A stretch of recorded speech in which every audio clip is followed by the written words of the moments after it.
we're going to work with a marketing expert. They know what they're doing, so we don't need to do anything. That is absolutely not true, and I'm going to talk you through why that is. Hello and welcome to Engage and Thrive, also known as EAT, your coffee catch-up with me, your host, Taelon, where we will go through common problems and hurdles that come up in business, marketing and advertising and try and demystify them. I know firsthand how complicated and confusing it can seem with all the different acronyms and all the things to do in business. So let me try and help you be better in business. First things first, let's start with grabbing a coffee. Obviously, if you're going to work with a marketing professional or a digital agency or an advertising agency or a web developer, yes, they should be the expert in their field. And yes, it should relieve you from needing to be so hands-on. But the whole point of how you get those relationships to work better or smoother is by having some element of involvement. And actually, what we're going to go through today is how you set up those relationships really for success. So what you need to prepare as a business owner or a business professional, and what you should expect from that expert back in return. The business relationships is just like a normal relationship, right? So even though it's B2B, if you were in a relationship and you didn't have communication with someone in a whole month, how would you respond? Well, the same in the context of as a working professional. You know, if you're not touching base with your partners, I hate the word suppliers, just for context, your clients, if you were agency side, at least once a week, how can you expect anything back in return? And also, how are you then both aligned on each other's like goals or where you're going as a business or everything? I'm only going to touch on a few things because in this context, vocab could be so long. ROI, which is return on investment, KPI, key performance indicators, SEO, search engine optimization, SMM, social media marketing, and B2B, obviously business to business. The other ones people may mention is scope of work, so SOW, or a proposal, which a proposal is kind of after you've discussed the scope, then how much am I suggesting it's going to cost? We're going to do this different. Instead of it being, I suppose, key takeaways, it's more going to be two sides of the story. The first situation that we're going to start with is that if you were a business owner or a marketing director or marketing manager, whoever, and you're going to work with a professional, so whether it's a digital agency or a web developer freelancer or whoever it is, what you would expect to tell them or what you should include telling them.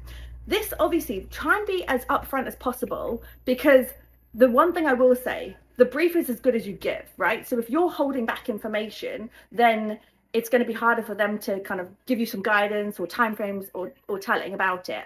And if for any reason you have confidential information that you don't feel like you want to share openly, get them to sign an NDA, so a non-disclosure agreement. That's absolutely acceptable and that's fine. The next thing is to think about is, what is your budget? And I'm laughing because this, I know from being both sides of the story, that this is always such a sensitive conversation about budget, because obviously you don't want to give away your budget and be like, oh yeah, I've got like $5,000 a month that I could spend or $10,000 a month that I could spend, because if I can get it cheaper, obviously I want it cheaper. We always want it cheaper, but I feel like you need to give some kind of in between of your budget. So if you honestly believe you've got 5K to spend, then say, look, my budget is between 3 and 5K. Okay, because 5K is your max that you want to go to, but be honest about that, because it's really difficult if you're thinking, oh, I only want to spend 500 a month, and you don't tell your agency that, or your professional, and they come back with a proposal that is like 5K a month. You both could have saved each other that time, like upfront about it. If you have any expectations of what you want to achieve, you want to generate this many sales per month, and therefore you know that normally you, if it's a product or a service, right, you normally get this many inquiries just with what you're doing right now, and therefore they can work out your conversion, or you might know your conversion rate. Just be upfront about it. Just say that. Like, no one's going to judge you and be like, oh my God, that's terrible amount of like sales, and why are you not doing this? The whole point is to have that information and be like, cool, okay, so therefore how many do you want to get? So when we're talking about being upfront as well about those numbers, also think about why you're engaging with that professional. What are you looking to achieve? Are you looking for a rebrand? Are you looking to increase website traffic? Are you looking to get more sales? Like, what's your objective? What are you trying to do? And kind of when it goes in with your objective, therefore, what's your expected, I call it your go live date, but your delivery date. So everyone wants everything yesterday, right? So being realistic, we want to increase sales. We want this to start from next month. Or we are looking to launch this new product and we're going to realistically launch it within 2 weeks. Having that time frame then gives an indication of like, okay, do they need to supply more people for you? Do they need to like tell you, okay, well then if you're going to do ads, it's going to cost a bit more because you need to do it quicker. Like all of those things feed into how and why and what you're going to do. To say all of this as well, when you're selecting your professional to work with, you may have seen their website or had a referral from someone. Have a look at their information too and see how they talk about things on their site or on their LinkedIn profile or whatever. You may also have a thing, people like to call it a plug-in and play. So a plug-in and play basically means that you just buy a package that they have, that's what you get. There's no bespoke of it. When I'm talking about like your budgets and your time frame and all that, it may be pre-defined, like preset from what they can do or what they're willing to do or their business model that it's designed on. From agency or professional perspective, the first thing is I absolutely should be engaging with you and I should be interested. So when you do the initial outreach to that agency, if I'm not responding within 48 hours, I think that's quite a fair judgment, you know, within 2 days. That should give you an indication about what our relationship is going to be like ongoing, right? You know, in terms of capacity of the agency or of the professional, how much work they can take on. You know, 2 business days, let's say, is a fair judgment if you should be able to go back to an inquiry. Then if you're thinking about when you're actually taking the call, having the brief, questions that I'm asking you as the business owner or the marketing professional, again, should give you an indication about where my thinking's at, how my business model works, how I'm going to work, team that I may have involved, technicalities, which again, as an agency, if we've never worked in your industry, I would hope that they would be upfront and honest with you about it. And again, if you're requesting a particular skill that's required for that industry, then that may come at an additional cost. As an agency, other things that you would expect. So when I'm talking about being on that scoping call, you absolutely should expect that I've done a little bit of homework on you. For me personally, if I'm joining a call with a new business, I like to have a look around what they've already been doing. Can I find anything?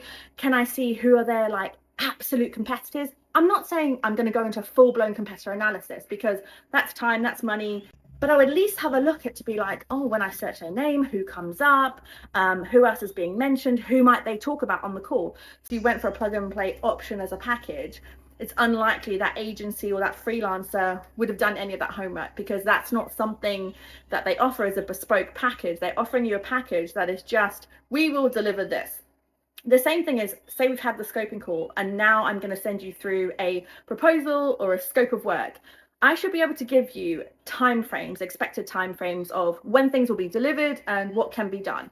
So if, for example, you had that killer deadline and we want to hit that, I would either say to you, hey, this is what we can achieve by your deadline because you're like, oh, it's a little bit tight, or actually, if we extended it out by 2 more weeks, this is what we could achieve. And it all comes down to time, cost, and I suppose capacity of doing things, right? So it's quality, you know, the triangle, time, cost, quality. It really comes down to that. Like if you want it turned around sooner, then it potentially is going to cost you a little bit more. Or if you're not bothered about the extent of doing things on a quality aspect, so you don't be ranking for those keywords, or you're not bothered about full-blown website with singing and or singing or dancing, then yeah, cool, it's going to be a little bit cheaper. So those are all like the variables to think about, that little triangle, depending on which one you're dialing up and dialing down. But in my proposal back to you as a client, which, by the way, if they're not turning around a proposal within a week, I say a week because give someone, you know, some time frame to think about what needs to be done. Essentially, when you're doing a proposal, you're kind of doing a mini strategy around it because you're making assumptions on your proposal, which also to identify up front, there should be assumptions on the proposal. Again, if this is a bespoke proposal, because then you could tweak those assumptions. You could then say, oh, you've made the assumption that I only want it in English. Sorry, I forgot to mention that. Can we do dual language? Okay, cool. that's going to cost you more.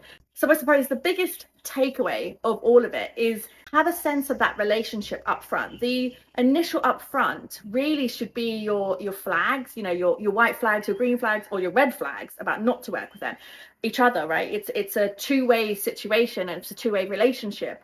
If the relationship spark isn't there in the beginning, makes it a lot more difficult to work with ongoing, because you're not vibing each other, you're not on the same wavelength. Thank you for joining me for another episode of Engage and Thrive. Hopefully see you next week.